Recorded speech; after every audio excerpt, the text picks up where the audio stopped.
रावण, राक्षस की ब्राह्मण? गोष्टीची सुरुवात. एकदा खूप जुना काळ होता. त्या काळात लंकेचा राजा रावण होता. रावणाचे वडील विश्रवा ऋषी नावाचे मोठे ब्राह्मण होते. त्यामुळे रावणही जन्माने ब्राह्मण पुत्र होता. त्याची आई कैकेसी राक्षस वंशातून होती.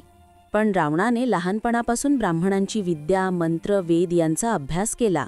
त्यामुळे रावण हा समाजात शैक्षणिक आणि सामाजिकदृष्ट्याही मागास नव्हता.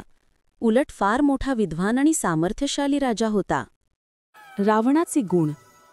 तो शंकराचा प्रचंड भक्त होता.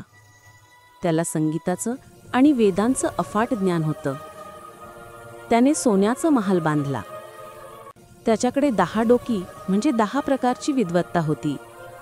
म्हणून रावण हा मागासलेला नव्हे तर विद्वान ब्राह्मण राजा होता. राम आणि रावणामध्ये मोठं युद्ध झालं. रामाने शेवटी रावणाचा वध केला. पण एक मोठं गुपित इथे आहे. रावण ब्राह्मणपुत्र असल्यामुळे रामाने ब्राह्मण हत्या केली होती. त्यामुळे रामालाही खूप दुःख झालं. ओम रामाचे प्रायश्चित्त. रामाने म्हटलं, मी धर्मासाठी युद्ध केलं, पण तरीही मी एका ब्राह्मणाला ठार मारलं आहे. मला प्रायश्चित्त घ्यायलाच हवं. मग रामाने रावणवधानंतर शिवाची पूजा केली आणि ब्राह्मण हत्या प्रायश्चित्त केलं. यातून दिसतं की रावण हा समाजाच्या दृष्टीने आदिवासी नव्हे तर ब्राह्मण वंशाचा राजा होता.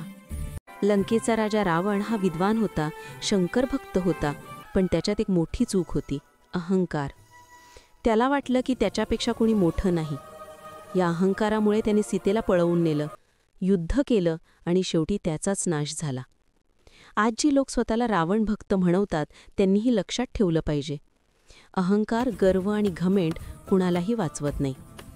अहंकाराने विद्वान माणूससुद्धा राक्षस ठरतो. समाजात टिकतो तो फक्त सत्कर्म, न्याय आणि नम्रता.